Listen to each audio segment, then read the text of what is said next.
sont nombreux les Sénégalais qui plaident pour l'adaptation des curricula au contexte local et pour l'introduction des langues nationales dans le système éducatif.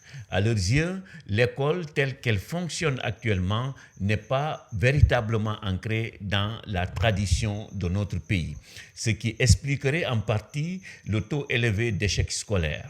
Ajoutons un autre chapitre à ce plaidoyer, l'adaptation à nos valeurs des méthodes pédagogiques et plus globalement des innovations pédagogiques qui se succèdent année après année dans nos écoles. Les Occidentaux ont banni la pédagogie dite traditionnelle, nous les avons suivis aveuglément. Ils ont promu l'approche par les compétences, nous avons pris le relais. Le recours aux photocopies s'est imposé dans les écoles occidentales, nous singeons la pratique sans avoir les ressources financières dont ils disposent.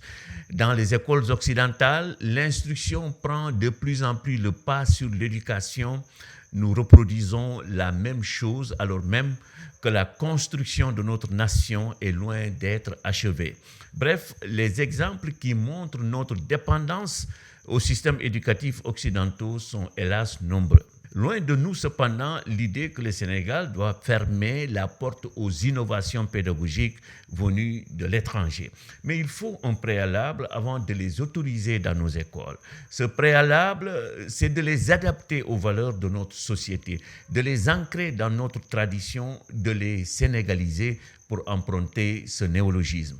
C'est la condition sine qua non pour former les adultes de demain porteurs de vertus cardinales de notre société, d'avoir des enseignants plus performants puisqu'ils ne vont plus se fourvoyer dans la jungle des méthodes pédagogiques importées qu'ils peinent parfois à appliquer correctement. Peut-être seraient-ils plus respectés par leurs élèves si les relations étaient basées sur des valeurs de notre société. En tout cas, les pays de l'Asie ont bien compris l'importance d'adapter les innovations pédagogiques venues de l'étranger aux valeurs de leurs pays respectifs. L'Inde en est un exemple. De grands penseurs comme Krishnamurti ont contribué à la conception de méthodes hybrides en pédagogie qui permettent au système éducatif indien de répondre aux attentes des populations.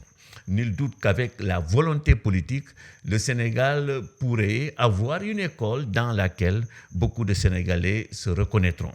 Et comme c'est la dernière chronique de l'année 2021, nous souhaitons une bonne et heureuse année 2022 à tous nos auditeurs.